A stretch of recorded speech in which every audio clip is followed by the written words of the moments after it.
The people who made this movie understood that we as a nation right now are just too fractured to even have a common enemy that we can all agree on.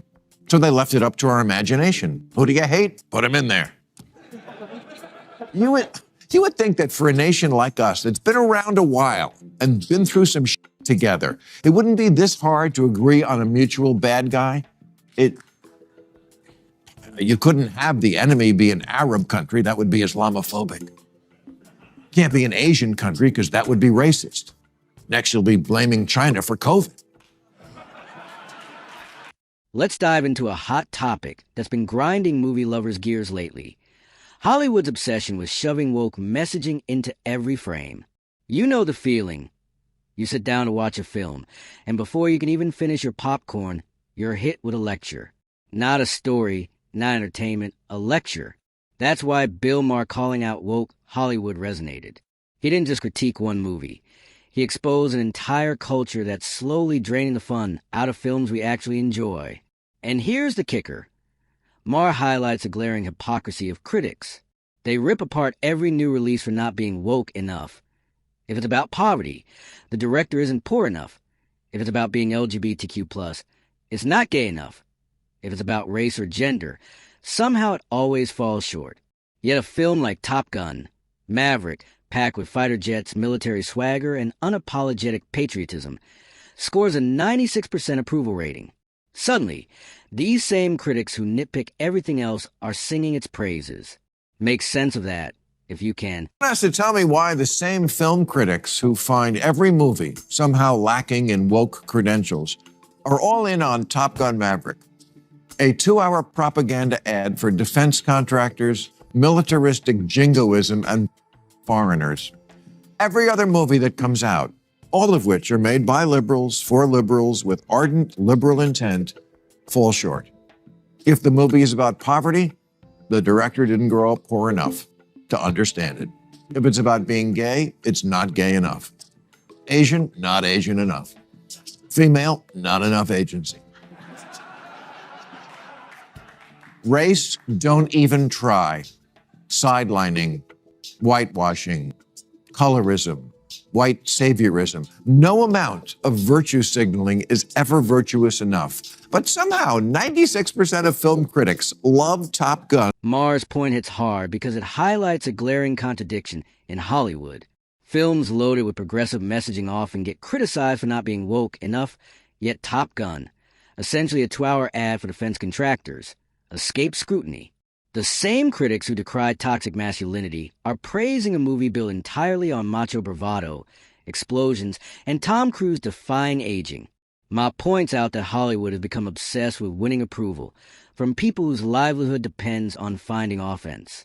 Chasing that approval turns movies into public service announcements rather than stories that audiences genuinely enjoy.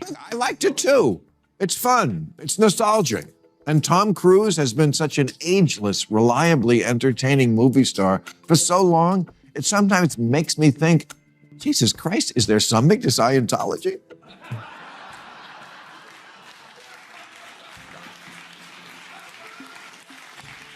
But if you're a film critic and you've been making your life's mission to root out the insufficiently liberal in cinema, did you not notice that Top Gun is a lot about making warmongering sexy again? The weapons, the endless money shots of engines burning jet fuel, the big energy, the aircraft carriers dancing in the sumptuous, oily haze, all to the manly, macho, masculine sounds of Kenny Loggins? Let's be honest. Audiences can spot when they're being preached to. No one goes to the theater to be scolded. They go to escape to laugh, cry, cheer, and maybe forget about politics for a couple of hours. Today, that's nearly impossible, as Hollywood executives seem terrified of Twitter mobs, filtering every film through a don't offend anyone checklist. That's why Top Gun worked. It didn't lecture or apologize for being fun. It trusted the audience enough to simply entertain. In doing so, it achieved what no overtly woke movie could. It united viewers. Conservatives loved it, liberals loved it, and even people who normally couldn't care less about fighter jets thought, okay, that was awesome. However, doesn't stop at hypocrisy. He digs deeper. By today's ultra-sensitive standards, Top Gun could easily be labeled problematic. It glorifies war, fetishizes a military-industrial complex, and turns weapons of mass destruction into cinematic spectacle. Yet, critics who scream imperialism stay silent because the movie is genuinely entertaining. This proves Ma's point. People don't hate values. They hate being preached at. Still, Ma notes that the film subtly sells the idea that more military spending equals more safety, a notion quietly embedded in American culture. With the U.S. military budget now over $800 billion, more than the next 9 countries combined. Even outside a full-scale war, that message carries weight.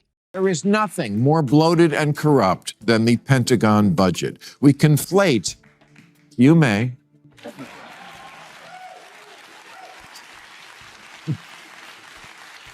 we conflate defense with defense contractors. That's why their budget is $800 billion, more than the next 9 countries combined. In 2003, it was $378 billion. Somehow, we took 2 wars off the books, but now need to spend twice as much? And on fighting who? In Top Gun, the enemy is just called the enemy. We don't name them. We never see their faces. We don't hear them talk. Who are they? That's not important.